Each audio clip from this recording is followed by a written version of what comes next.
Form 2 जो होता है वो 1 पेज का होता है और फॉर्म 3(1) जो होता है वो 2 पेज का होता है। तो फॉर्म 2 भरने का तरीका यह है कि ऊपर में आपसे डिटेल पूछेगा, राजेश ग्राम का नाम, तो आप जिस राजेश ग्राम में ज़मीन धारित करते हैं उस राजेश ग्राम का नाम वहाँ पर दर्ज करना है। उस हर एक राजेश ग्राम का एक थाना नंबर होता है। जैसे कि आप लोग देखते होंगे कि एक ही नाम का 2 गांव आपके ब्लॉक में हो सकता है, आपके अंचल में एक ही नाम का 2 गांव हो सकता है।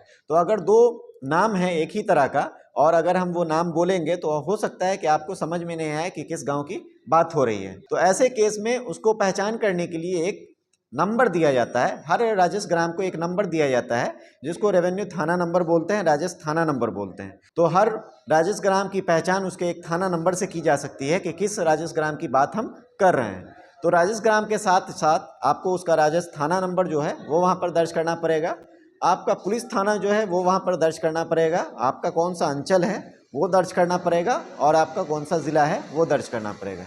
उसके नीचे आप लोग देखते होंगे फॉर्म 2 में 11 कॉलम का टेबुलर कॉलम रहता है, टेबल बना रहता है, 11 कॉलम होता है उसमें और हर कॉलम में अलग अलग डिटेल आपको भरना है। जिसमें सबसे पहला कॉलम जो है वो है रैयत का नाम, सह हिस्सेदार का नाम एवं पिता का नाम। रैयत बोलते हैं कि जो भूमि धारित करता है, जो भूमि का जोतकोर कर रहा है, उस आम किसान को सर्वे के लैंग्वेज में रैयत बोलते हैं। तो रैयत अगर सिंगल है, जैसे आप लोग एक आदमी जोत रहे होंगे, एक भाई जोत रहे होंगे किसी ज़मीन को, या तो केवाला करवाए होंगे या बंटवारा के आधार पर खतियानी ज़मीन आपको प्राप्त हुई होगी, तो एक आदमी अगर जोत रहे होंगे तो एक रैयत का नाम वहाँ पर दर्ज होगा। और अगर उसी जगह पर 3 भाई 4 भाई मिल के अगर उसको जोत कोर कर रहे हैं तो सारे भाइयों का नाम वो करके आप दर्ज कर सकते हैं वहाँ पर। उसके बाद सबसे लास्ट में अपने पिताजी का नाम दर्ज कीजिएगा। दूसरा कॉलम जो है वो है अस्थाई पता, कि आपका घर कहाँ है। हो सकता है कि आपका घर एक गांव में है लेकिन आपकी ज़मीन 3 गांव 4 गांव में होगी, तो हर गांव के लिए अलग अलग फॉर्म भराएगा और अस्थाई पता जो है आपका वो हर फॉर्म में एक ही रहेगा जहां पे आपका घर बना हुआ है। तीसरा कॉलम जो होता है वो ज़मीन के ब्यौरा से संबंधित होता है, वो आपके पेपर पे भी लिखा रहता है जिसको हम लोग बोलते हैं खाता नंबर। खाता नंबर का मतलब ये है कि हर एक रैयत को एक, जैसे आप लोग बैंक में अकाउंट खुलवाते होंगे तो अकाउंट नंबर एक रहता है और अकाउंट नंबर के अंदर में आपके सारा ट्रांजैक्शन का डिटेल रहता है कि कितना कितना ट्रांजैक्शन आपके अकाउंट में हुआ है। वैसे ही खतियान में एक अकाउंट नंबर मिलता है, हर एक रैयत को एक अकाउंट नंबर दिया जाता है जिसको खाता नंबर हम लोग बोलते हैं। उस खाते नंबर के अंदर में जितना भी आपका प्लॉट है, जितना भी खेत है, वो सारा दर्ज किया रहता है। एक खेत है तो एक खेत दर्ज रहेगा, अगर आपके पास 10 खेत है तो 10 खेत का नंबर उसमें दर्ज रहेगा। तो वैसा ही इसमें भी, सर्वे में भी आपका खाता नंबर रहता है, जो आपके जो भी पेपर आपका होगा, ज़मीन का जो भी प्रमाण होगा, खतियान है, केवाला है, पर्चा है, वो सारे पे लिखा रहता है खाता नंबर। तो वहाँ से देख के आपको खाता नंबर दर्ज करना है। उसके बाद दूसरा कॉलम है खेसरा नंबर। खेसरा नंबर का मतलब हो गया कि प्लॉट का नंबर, जिस प्लॉट की आप बात कर रहे हैं, जिस प्लॉट का साक्ष्य आपके पास उपलब्ध है, उसका प्लॉट नंबर क्या है वो मानचित्र में भी दिया रहता है और आपके पेपर में भी दिया रहता है। तो आप पेपर से देख के अपना प्लॉट नंबर दर्ज कर सकते हैं। उसके बाद का कॉलम है रकबा। रकबा का मतलब होता है एरिया। एरिया का मतलब ये हुआ कि कितनी भूमि है आपकी, कितना डिसमिल ज़मीन है या कितना कट्ठा ज़मीन है। आमतौर पे जो सरकारी दस्तावेज़ में ज़मीन की पैमाइश चलती है वो आपको एकड़ और डिसमिल में चलती है। आप गांव घर में देखते होंगे कि आप कट्ठा में उसको मेज़रमेंट करवाते हैं, बहुत सारे लोग कट्ठा में बात करते हैं, लेकिन सर्वे की जब भी बात होगी तो वो वहाँ पर एकड़ और डिसमिल ही चलेगा, वहाँ पर कट्ठा और धूर धूर की नहीं चलेगा। तो आपको वहाँ पर जो भी डिसमिल है, कितना डिसमिल ज़मीन आपकी प्राप्त है, वो प्लॉट कितना डिसमिल का है, वो वहाँ पर दर्ज करना है। उसके आगे कॉलम आता है चौहद्दी। चौहद्दी का मतलब है कि वर्तमान चौहद्दी। आपके पेपर पे हो सकता है कि उस समय की चौहद्दी दर्ज होगी जो इस समय आपका पेपर बना है। जैसे खतियान की बात अगर हम करते हैं तो खतियान में 1960 में खतियान बनने का प्रोसेस शुरू हुआ था और 67-68 में जाके वो फाइनल हुआ। तो 67-68 में जो आपकी चौहद्दी रही होगी वो खतियान पे दर्ज है। या फिर आपने केवाला करवाया होगा, तो जब भी केवाला करवाया होगा उस डेट में आपके चौहद्दीदार जो रहे होंगे उनका नाम वहाँ पर दर्ज किया होगा। लेकिन वर्तमान में आपको वो चौहद्दी नहीं लिखना है जो आपके पेपर पे दर्ज है, वो चौहद्दी लिखना है जो आपके खेत के आसपास आपके चौहद्दीदार हैं। हो सकता है उसमें बहुत सारे चौहद्दीदार पेपर के अनुसार आपके बदल गए होंगे वर्तमान में। 5 साल 6 साल अगर पुराना पेपर आपका होगा तो वर्तमान में हो सकता है कोई नए केवालादार आ गए होंगे तो आपके चौहद्दीदार बदल गए होंगे। तो ऐसी स्थिति में आपको उस नए चौहद्दी के हिसाब से जो आपके चौहद्दीदार हैं वो वहाँ पर दर्ज करना है। उसके बाद आता है किस्म ज़मीन। किस्म ज़मीन का मतलब हो गया कि आप ज़मीन का उपयोग किस तरह से कर रहे हैं, उस पर क्या बना हुआ है या क्या किस चीज़ के लिए उपयोग कर रहे हैं, वो वहाँ पर दर्ज किया जाएगा। जैसे आप लोग देखते होंगे कि किसी ज़मीन पे घर बना दिया गया है तो वैसी ज़मीन को हम लोग घरारी की ज़मीन बोलते हैं। तो अगर किसी ज़मीन पे घर बना हुआ है तो किस ज़मीन में आप लिख दिए घरारी की भूमि, या फिर वहाँ पर आप मकान में सहन भी दर्ज कर सकते हैं। मकान में सहन का मतलब भी वही हुआ कि वहाँ पर घर बना हुआ है। उसके बाद बहुत सारे लोग होते हैं जो ज़मीन पे खेती बाड़ी करते हैं, तो अगर खेती की कोई ज़मीन है तो वहाँ पे कृषि वाली भूमि लिख दीजिए या कृषित भूमि लिख दीजिए या खेती की भूमि लिख सकते हैं। बहुत सारी जगह पे आप देखते होंगे कि ज़मीन पे अपने लोग गाछी वगैरह लगाते हैं, पेड़ पौधा लगाते हैं, आम का पेड़ हो गया, लीची का पेड़ हो गया, इस तरह का बहुत सारा पेड़ लगाते हैं। तो ऐसा अगर कोई स्थिति है तो आप उसको किस ज़मीन में बागीचा या गाछी लिख सकते हैं। बहुत सारे लोगों को देखते होंगे कि अपनी ज़मीन में पोखर वगैरह खनवाते हैं, मछली पालन करते हैं शौकिया, तो वहाँ पे पोखर खनवा लेते हैं। तो अगर वैसा कोई बना हुआ है, पोखर है, तालाब है, तो वहाँ पे किस ज़मीन में आप पोखर या तालाब दर्ज कर सकते हैं। तो कहने का मतलब यही है कि आपका ज़मीन का उपयोग जिस तरह से हो रहा है वो उपयोग के हिसाब से उसका वेरिफिकेशन आप वहाँ पर दर्ज कर सकते हैं। उसका अगला कॉलम जो होता है वो होता है लगान का। लगान और इसके बाद का कॉलम है जमाबंदी। लगान और जमाबंदी के केस में आप लोगों को हम क्लियर कर देना चाहते हैं, हर आम सभा में ये हम बताते हैं कि अगर आपकी जमाबंदी कायम नहीं हुई हो या आपका लगान फिक्सेशन नहीं हुआ हो, आपके नाम से दाखिल खारिज नहीं हुआ हो, तब आपको घबराने की ज़रूरत नहीं है। सर्वे के प्रक्रम में इसका पूरा नियम है कि आपका जो दाखिल खारिज का जो नियम होता है या जो जमाबंदी कायम करने का नियम होता है, सेम प्रोसेस इस सर्वे में भी है। उस अनुसार उसका सत्यापन करके हम लोग आपके नाम से नया खतियान ही बना देंगे, तो आपको अलग से दाखिल खारिज कराने की ज़रूरत नहीं है। हर आम सभा में ये क्वेश्चन आता है कि सर मेरा केवाला है लेकिन दाखिल खारिज नहीं हुआ है, लगान नहीं कटवाते हैं, मेरा रसीद नहीं कटता है, तो हम क्या करेंगे। तो वैसे ही स्थिति में आप लोग लगान का कॉलम या जमाबंदी का कॉलम जो है इसको खाली छोड़ सकते हैं, ये कंपलसरी कॉलम नहीं है। और अगर आपका लगान निर्धारण नहीं हुआ है या आपके नाम से दाखिल खारिज नहीं हुआ है तब आपको घबराने की ज़रूरत नहीं है। सर्वे के प्रक्रम में उसका इलाज है, उसका रूल है, रूल के अनुसार सत्यापन होगा और सत्यापन के उपरांत अगर सही पाया जाता है तो आपके नाम से ऑटोमेटिक खतियान बनने का प्रोसेस ही शुरू हो जाएगा। आपके नाम से जमाबंदी अलग से कायम हो जाएगी। खतियान बनने के बाद आपको नई जमाबंदी कायम कराने की ज़रूरत नहीं पड़ेगी। तो ये दो कॉलम है जिसको अगर आपके पास है तो वहाँ पर दर्ज कर दीजिए, अगर आपके पास नहीं है तो वो कॉलम आप खाली छोड़ सकते हैं। उसका अगला कॉलम आता है ज़मीन पे दावा का आधार। ये सबसे महत्वपूर्ण कॉलम है पूरे फॉर्म का। फॉर्म का इसलिए महत्वपूर्ण कॉलम है कि इससे ही साबित होता है कि आप उस ज़मीन के मालिकाना हक रख सकते हैं या नहीं रख सकते हैं। ये आपको प्रमाण करना पड़ेगा कि ज़मीन पे जो आप दावा किए हुए हैं, जो कब्ज़ा किए हुए हैं, वो किस आधार पे कब्ज़ा किए हुए हैं, आपका उसमें हक बनता है या नहीं बनता है। तो ये चीज़ आपको वहाँ पर दर्ज करना पड़ेगा। उसमें जैसे एग्जाम्पल के तौर पर कि आपके पूर्वजों के नाम की ज़मीन है। बहुत सारे ऐसे लोग होंगे जिनके पूर्वजों के नाम की ज़मीन होगी। तो पूर्वजों के नाम की ज़मीन दो तरह से हो सकती है। पहला, या तो आपके पूर्वजों के नाम पे खतियान दर्ज होगा तो आपको मिला होगा वो, या फिर आपके पूर्वजों ने केवाला करवाया होगा तो आपको वो प्राप्त हुआ होगा। तो अगर पूर्वजों के नाम की कोई भी ज़मीन है, अगर खतियानी ज़मीन है तो वहाँ पे दावा के आधार में आप लिख दीजिए खतियानी ज़मीन, या उत्तराधिकारी ज़मीन भी लिख सकते हैं उसको, खतियानी भूमि या उत्तराधिकारी भूमि भी लिख सकते हैं। दूसरा, अगर आपके पूर्वजों के द्वारा केवाला करवाया गया है तो वहाँ पर लिख दिए पूर्वजों के द्वारा क्रय से प्राप्त भूमि। इससे ये साबित हो जाएगा कि आपके पूर्वजों ने उसका केवाला करवाया था, रजिस्ट्री करवाया था, तब आपको वो वंशज होने के नाते प्राप्त है। वैसी स्थिति में अगर आपने खुद केवाला करवाया है तो आपके नाम से वो केवाला होगा, और आपके नाम से जब केवाला होगा तो वहाँ पे लिख दिएगा कि केवाला से प्राप्त भूमि। वैसे भूमि जो आपके पूर्वजों के नाम से है, जैसे आपके पूर्वजों के नाम से खतियान है या आपके पूर्वजों के नाम से केवाला है, तो इस दोनों केस में आपको वंशावली समर्पित करना पड़ेगा, वंशावली प्रस्तुत करना पड़ेगा। उससे ये साबित होगा कि ये आपके पूर्वज थे, जिनका नाम उस पेपर में दर्ज है वो आपके पूर्वज थे और आप उनके वंशज हैं। तो ये प्रमाणित करने के लिए आपको वंशावली बनाने की ज़रूरत है और वंशावली आपको प्रस्तुत करना पड़ेगा। वंशावली के केस में एक चीज़ और क्लियर मैं कर देना चाह रहा हूँ आप लोगों को कि वंशावली के केस में अभी देखते होंगे लोग बहुत परेशान हैं कि वंशावली कैसे बनेगा, कहाँ से बनेगा। पहले सरपंच बनाते थे, अब सरपंच वाला वैलिड होगा या नहीं होगा, या अंचल से बना हुआ है वो वैलिड होगा या नहीं होगा। तो ये सारी चीज़ है। तो ऐसा बता दें आप लोगों को कि अगर जब सरकार का रूल चेंज होता है तो सरकार का रूल चेंज होने से पहले का अगर कोई प्रमाण पत्र निर्गत है तो वो 100% वैलिड होता है, और सरकार के रूल बदलने के बाद अगर कोई पुराना तरीके से कोई प्रमाण निर्गत होता है, कोई पेपर निर्गत होता है, तो वो अमान्य हो जाता है।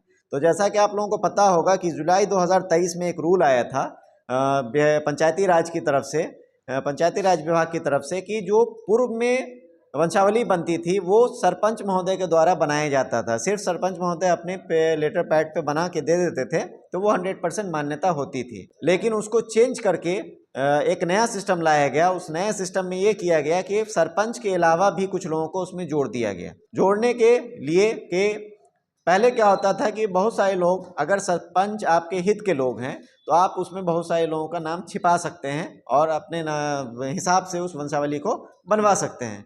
तो ऐसा बहुत सारा क्लेम सरकार की तरफ से के पास गया था कि जैसे 4 भाई हैं आप, एक भाई यहाँ नहीं रहता है, जाके बस गया है कहीं बाहर में, उसकी जॉब वगैरह वहीं है तो वहीं रहता है हमेशा, 20 साल से 25 साल से गांव में नहीं आ रहा है, लेकिन ज़मीन और जायदाद से तो उसका हक जाएगा नहीं। तो बहुत सारे लोग क्या करते हैं कि गलत जालसाजी करते हैं और जालसाजी करने के क्रम में जो वंशावली बनाते हैं उस वंशावली में उस भाई का नाम ही गायब कर देते हैं, वहाँ पर दिखाते ही नहीं हैं। सरपंच आपके हित के आदमी थे तो उस समय उसको ट्रस्ट में लेके या जैसे भी करके गलत काम आपने करवा लिया। या बहुत सारे लोगों को आम प्रचलन में आप देखते होंगे गांव घर में कि जब भी वंशावली बनती है तो वंशावली में जो आपकी बहन हो, बेटी हो या बुआ हो, इसका नाम दर्ज नहीं रहता है। तो ऐसा बहुत सारा केस कोर्ट में गया, सरकार के पास गया कि जो वंशावली बन रही है सरपंच की तरफ से, सरपंच महोदय की तरफ से, उसमें बहुत सारी त्रुटियां रह जाती है, बहुत सारी कमी रह जाती है, बहुत सारे लोगों का गलत नाम दर्ज कर दिया जाता है या छोड़ दिया जाता है। तो इसमें थोड़ा सुधार लाया जाए। तो इसके लिए सरकार ने एक जो नया सिस्टम लागू किया। नया सिस्टम के तहत ये किया कि आपके ही गांव के समाज के कुछ जनप्रतिनिधि या सामाजिक जो लोग होते हैं, जो समाज से जुड़े हुए लोग होते हैं, उनको सत्यापन करने के लिए दिया गया कि जो वंशावली आप बना के दे रहे हैं तो उसको एक बार अपने स्तर से सत्यापित करवा लिया जाए। और सत्यापित करवाने के बाद आपके समाज से हटकर जो विभाग के स्टाफ होते हैं, जिसको पंचायत सचिव बोलते हैं, उस पंचायत सचिव को भी उसमें जोड़ा गया कि आप भी अपने स्तर से उसको सत्यापित कर लेंगे। और सत्यापित करने के बाद जो आपके राजस्व ग्राम के, जो आपके पंचायत के सरपंच महोदय होंगे और जो पंचायत सचिव होंगे, दोनों के संयुक्त हस्ताक्षर से वो वंशावली निर्गत होगी। तो अभी आप लोग देखते होंगे जो वंशावली का फॉर्म आता है उस पर सत्यापन के लिए आप लोगों को गांव के जो आपके मुखिया जी हैं उनका साइन, आपके वार्ड मेंबर जो हैं उनका साइन, आपके जो गांव के चौकीदार होते हैं उनका साइन, आंगनवाड़ी सेविका जो होती हैं उनका साइन, ये सारा साइन उस पर लगता है। सब लोग उसको सत्यापित करते हैं। उसके उपरांत आपके समाज के कोई 2 ऐसे लोग, कम से कम 2 लोगों का उस पर नाम दर्ज करना है, जो गवाह के तौर पर ये साबित करेंगे कि हाँ, ये जो वंशावली बनी है वो बिल्कुल सही बनी है। तो उसमें 2 लोगों की गवाही भी होती है, उनका नाम, पिता का नाम, आधार नंबर, मोबाइल नंबर, ये सारा दर्ज करवाया जाता है। तो ये सारा करने के बाद वो सत्यापित जैसे ही हो जाएगी तो सत्यापित के उपरांत पंचायत सचिव के पास जाएगा। वो एक आम सूचना निर्गत करेंगे कि इनके द्वारा ये वंशावली प्रस्तुत किया गया है, आप लोग इसको देख के सत्यापित हो लें। अगर इसमें कुछ त्रुटि रह जाती है या कुछ कमी रह जाती है तो आप लोग ग्राम कचहरी को इसकी सूचना देंगे। ये 15 दिन का समय दिया जाता है। 15 दिन के समय के उपरांत अगर कोई आपत्ति उस पर नहीं आती है तो पंचायत सचिव और सरपंच साहब जो आपके गांव राजस्व ग्राम के या पंचायत के हैं, उनके संयुक्त हस्ताक्षर से वंशावली निर्गत होती है। लेकिन वंशावली बनाने का प्रक्रिया थोड़ा लंबा हो गया, उसके लिए आप लोगों को थोड़ा समय का इंतज़ार करना पड़ता है। तो उसके लिए एक और ऑप्शन है जो सर्वे में आप लोगों को मेरी तरफ से या विभाग की तरफ से दिया जा रहा है कि आपका जो भी वंशावली है वो आप लोग एक एफिडेविट पर बनवा लीजिए। अभी भी आप लोग जाते होंगे वंशावली बनाने के लिए तो एक एफिडेविट का इस्तेमाल होता है, वो एफिडेविट आपको बनवाना पड़ता होगा। तो वैसे ही आप एफिडेविट बनवाइए जिसका काम उस वंशावली में वही होगा जो पंचायत से बनता होगा, और उसी का एक फ़ोटोकॉपी सर्वे कार्यालय को उपलब्ध करवा दीजिए, ताकि उस आधार पर उस वंशावली का जांच हम लोग अपने स्तर से भी आम सभा लगाकर जांच करवा लें और जांच करवाने के उपरांत आपका सर्वे का काम हो जाए। तो वैसे लोग जिनको समस्या हो रहा है नया वंशावली बनाने में, जो नई प्रक्रिया है उस प्रक्रिया से वंशावली बनाने में, तो उन लोगों के लिए एक ऑप्शन ये भी है कि आप लोग जो एफिडेविट बनवा रहे हैं उस एफिडेविट का फ़ोटोकॉपी आप मेरे सिविल कार्यालय में लाके जमा कर दीजिए फॉर्म के साथ। उसके आधार पर हम लोग उसका खुद से उसका सत्यापन करवाएंगे आम सभा लगाकर आपके गांव में, और सत्यापन होने के उपरांत फिर आपके नाम से नया खतियान बनने का प्रोसेस दर्ज होगा। तो अगर कोई भी ऐसी ज़मीन जो आपके पूर्वजों के नाम पर है, जिनका डेथ हो गया है, जिनकी मृत्यु हो गई है, तो वैसी स्थिति में आपको वंशावली लगाना है। लेकिन अगर आपके नाम पर कोई पेपर दर्ज है, खतियान या केवाला आपके नाम पर है, तो फिर आपको उसमें वंशावली की ज़रूरत नहीं पड़ेगी, उसमें वंशावली नहीं लगाना है। उसके बाद बहुत सारे ऐसे भूमिहीन किसान आप लोगों के गाँव में ही होंगे जिनको रहने के लिए, बसने के लिए घर नहीं होता है, तो उनको पर्चा निर्गत किया जाता है सरकार की तरफ से, अंचल की तरफ से। उसमें अगर सरकारी कोई ज़मीन पे बसा हुआ है तो बंदोबस्ती पर्चा निर्गत होती है। बंदोबस्ती पर्चा अगर आपके पास है वो बंदोबस्ती पर्चा की भूमि हो जाएगी और वहाँ पे दर्ज आपका हो जाएगा बंदोबस्ती पर्चा से प्राप्त भूमि। बहुत सारे रैयती ज़मीन को दूसरे रैयत को रहने के लिए दिया जाता है, जिसके लिए अंचल से वास्कित पर्चा निर्गत करवाया जाता है। तो अगर वास्कित पर्चा से कोई प्राप्त भूमि है आपकी, तो वहाँ पर दावा के आधार में आप लिख दिए वास्कित पर्चा से प्राप्त भूमि। बहुत सारे लोगों को देखते होंगे, भूमिहीन किसान लोगों को, कि भूदान से ज़मीन प्राप्त होती है।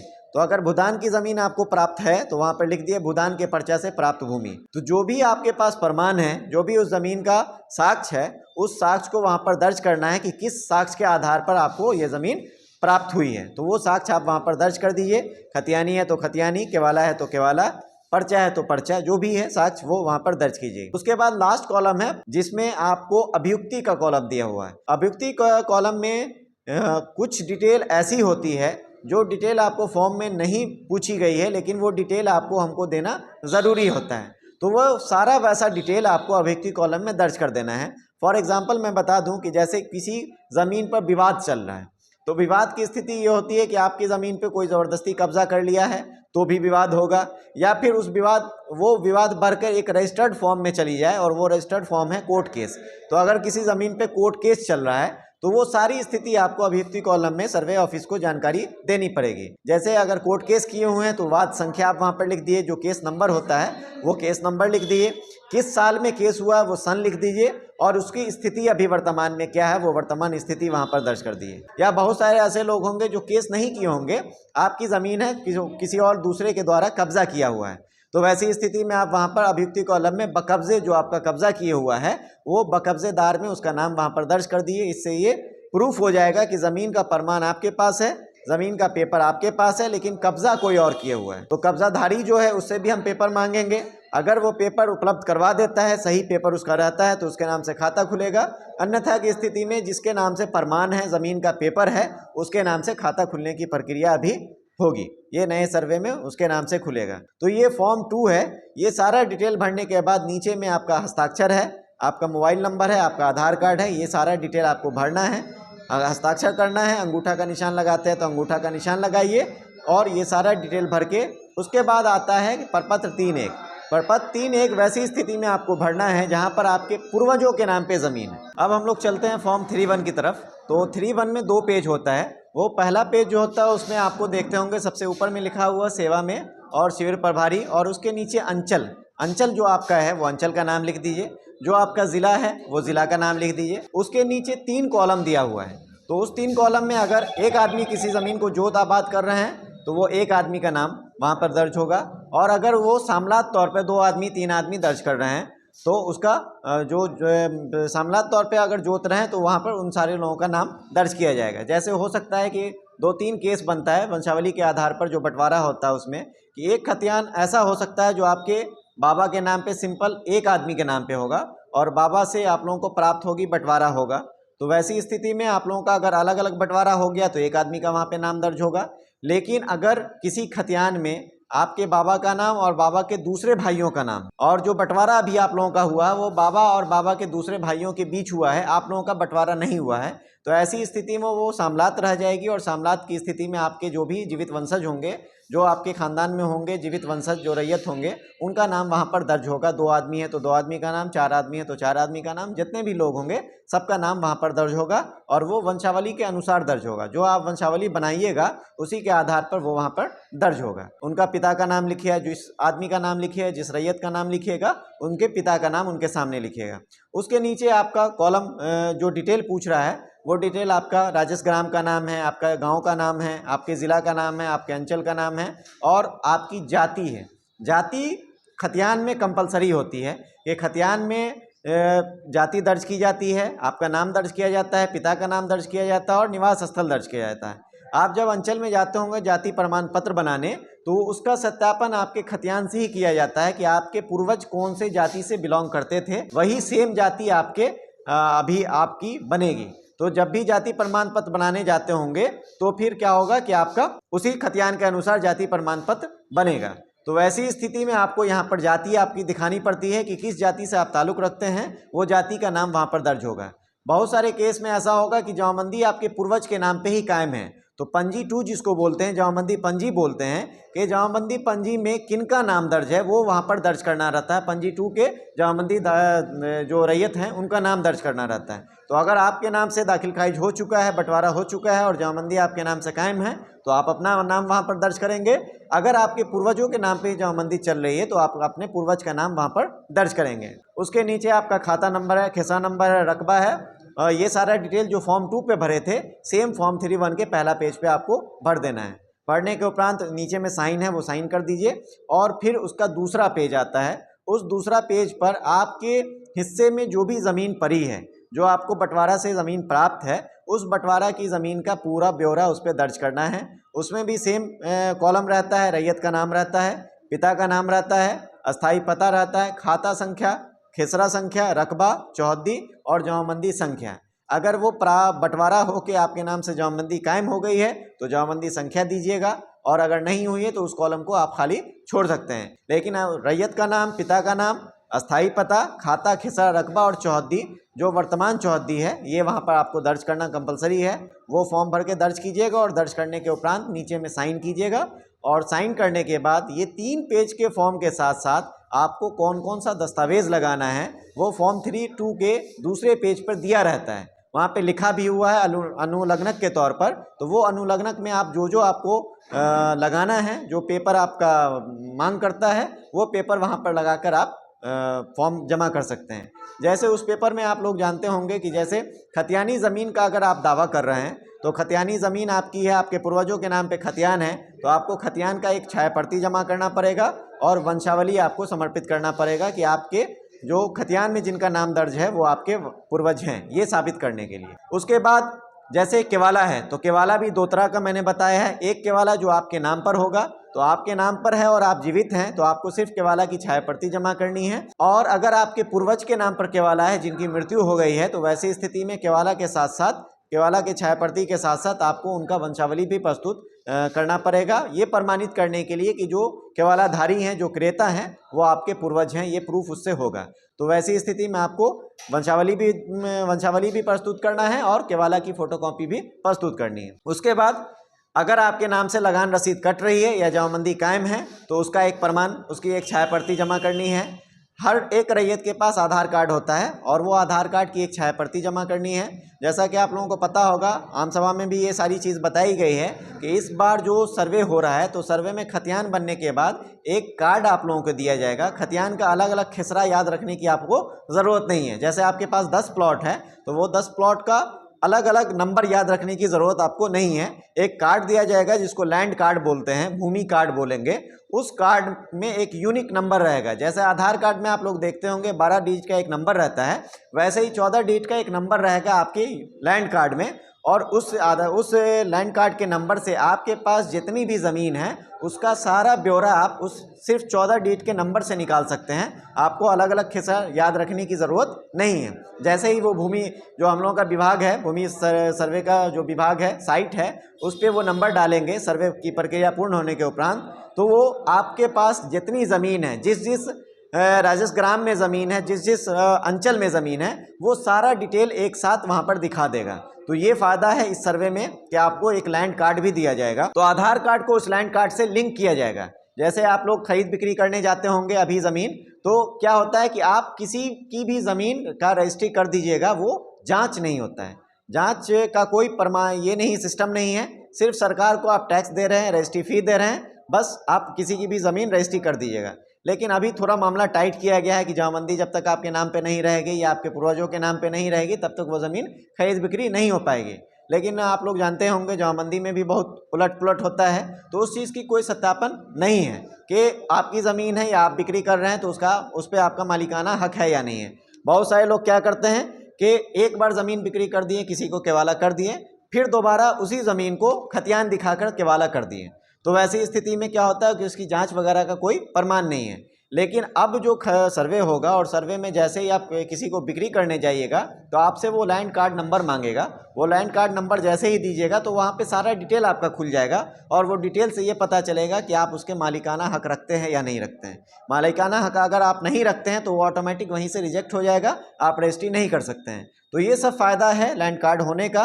तो इसके लिए आपसे आधार कार्ड मांगा जा रहा है और आधार कार्ड से आपका नाम, पिता का नाम, डेट ऑफ बर्थ जो भी है वो सारा लिंक किया जाएगा और उससे अटैच कर दिया जाएगा।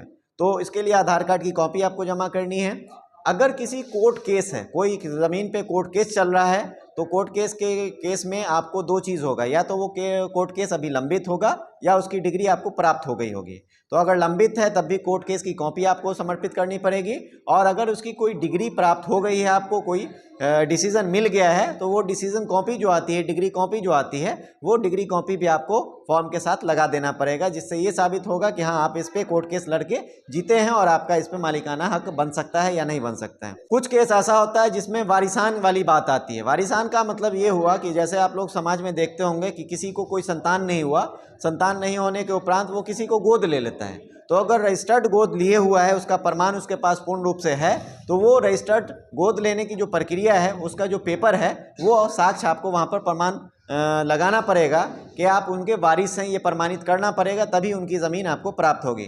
तो ऐसा कोई प्रमाण आपके पास है वारिस होने का, तो वारिस होने का प्रमाण पत्र आपको वहाँ पर लगाना है। तो ये सारी चीज़ है जो आपको उस फॉर्म के साथ, उस दस्तावेज़ के साथ लगाकर, जो सर्वे ऑफिस है, हर अंचल में एक एक सर्वे ऑफिस बना हुआ है, आप अपने अपने अंचल का पता कर सकते हैं। जैसे बोखरा अंचल है तो बोखरा अंचल में अंचल परिसर में ही जो रिकॉर्ड रूम है, जिसको अभी लेखागार रूम बोलते हैं, वहाँ पे सर्वे ऑफिस बना है, यहाँ पर आके आप अपना फॉर्म जमा कर सकते हैं।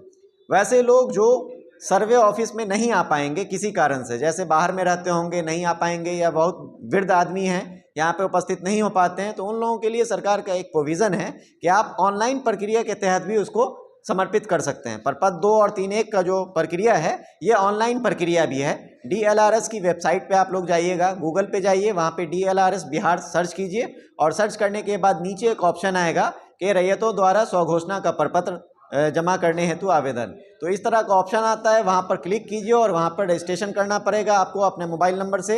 रजिस्ट्रेशन करने के उपरांत उसमें खाता नंबर, खिसा नंबर, आपका नाम, जो भी आपके ज़मीन का ब्यौरा है, वो सारा वहाँ पर दर्ज कीजिए। दर्ज करने के उपरांत आपका जो प्रमाण है वो स्कैन कॉपी अपलोड मांगता है, वो स्कैन कॉपी वहाँ पर अपलोड करना पड़ेगा। अपलोड कर दिएगा, फाइनल सबमिट कर दीजिएगा, वो ऑटोमेटिक हम लोगों के लॉगिन में आ जाता है। जैसे ही आप वहाँ पर ऑनलाइन करते हैं, वो ऑटोमेटिक हम लोगों के लॉगिन में आ जाएगा, और लॉगिन में आने के उपरांत हम लोग उस पर आगे की कार्रवाई जो भी होती है वो करते हैं। तो ये प्रक्रिया जो है आपको ऑनलाइन भी है और ऑफलाइन भी है, जैसे ही आपको सहूलत है वैसा काम आप कर सकते हैं। तो यही सारी प्रक्रिया अभी वर्तमान में आप लोगों को करनी है कि फॉर्म 2 और फॉर्म 3(1) में आप लोग अपना जो भी ज़मीन का ब्यौरा है वो भर के सर्वे कार्यालय को जमा कर दें। इसके आगे की जो भी प्रक्रिया होगी सर्वे की, विभिन्न प्रक्रिया के बारे में आप लोगों को अलग अलग से विस्तार में बताया जाएगा। हर प्रक्रिया से पहले एक आम सभा करके गांव के जो आम रैयत हैं, आम किसान हैं, उनको सूचना दे दिया जाएगा कि अगले प्रक्रिया में क्या काम करना है और आप लोगों का क्या दायित्व है, ये सारी चीज़ उसमें बताई जाएगी। तो फिलहाल के लिए आप लोग प्रपत्र 2 और प्रपत्र 3(1), जिसकी समय सीमा आप लोगों को बता दी गई है कि ये कार्य 20 अगस्त से शुरू हो चुका है। सर्वे की जो प्रक्रिया है ये पूरे ज़िला में, जो भी 38 ज़िला है बिहार में, ये 38 ज़िलों में प्रारंभ कर दी गई है, और इसका काम 20 अगस्त से शुरू हो चुका है।